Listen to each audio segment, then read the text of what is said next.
This is step 8. Setting a goal is one thing, doing it is another. Have you ever built a house? Have you taken apart and rebuilt an engine? Ever roof a house or paint a house? Jobs like these can seem overwhelming when you start them. In fact, they can seem downright impossible. Yet people do them day after day.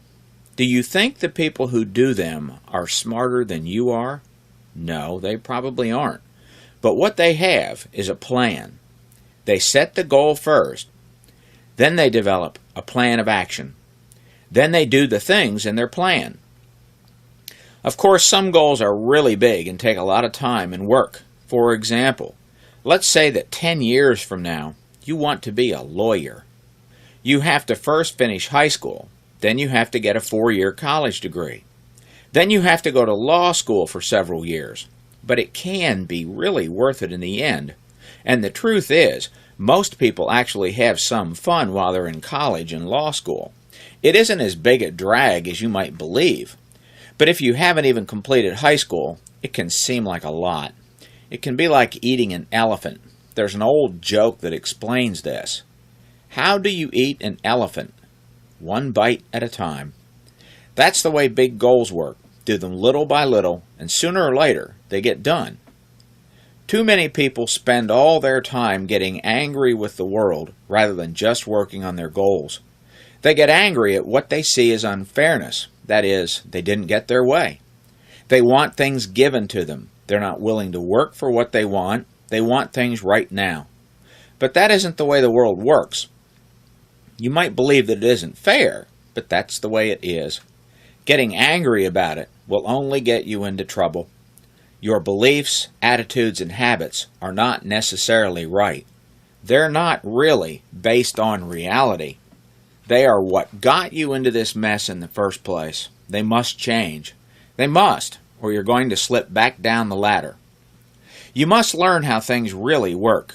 You must learn how things are. You've got to take a good, hard look at the world. See the reality that surrounds you. While you're taking this look, you're going to notice lots of things. You're going to see that really happy people communicate. You're also going to see that not so happy people usually go it alone, or they make friends with the wrong people. To be successful, you have to become involved with others. As we stated earlier, there are some basic rules about happy, successful living. We don't know any easier way right now than to tell you, so we'll just tell you. Reject them if you like, but reality is reality. 1. Trying to hide from others causes problems. You will not become yourself until you quit hiding. Hiding from others is avoiding them, lying to them, not communicating with them. Reaching and fulfilling your goals will, to some extent, depend upon your relationships to others. The more you hide, the less genuine and honest you are. People will know if you are genuine or hiding. 2. You can't avoid the ordinary difficulties and problems of life. Trying to avoid these things brings on more serious difficulties and problems. The problems that come with failing in school now will get worse and worse. Avoiding the requirements of probation or a program creates even more serious problems. 3. Trying to avoid uncomfortable situations because we might be embarrassed causes even more embarrassment. We deny the infinite possibilities of good relationships, potential jobs, and becoming a happy, responsible person when we do this. All fears impose limits. 4. Trying to prove that we are adults, impressive, or important always causes problems. Everything done out of vanity or false pride causes problems. 5. Trying to be perfect or expecting others to be perfect causes problems. Not learning from your mistakes causes problems too. Making half-hearted attempts also causes problems. 7. All addictions or enslavements cause problems. These include smoking, overeating, drinking, drugs, bad relationships, enslavement to money, new cars, big houses, sex, power, and so on. Whenever you repeat a behavior because it feels good or to just please others, then you need to change what you're doing. You may be doing the behavior for the wrong reasons. If so, it will cause problems. A basic fact about life is that most of our lives are lived in ordinary ways. This doesn't mean boring or dull. Life has many day-to-day issues. Everyone has to deal with them. Meals are made, tests are taken, beds are made, clothes are washed and ironed. We get up in the morning and go through our routines. Jobs are done, and it goes on and on. To many people, all of them unhappy, these ordinary things in life are seen as boring, a drag, or a hassle. Many people spend more time avoiding them than they would if they just got them done. If you believe that the ordinary things of life are boring and dull, you're mistaken.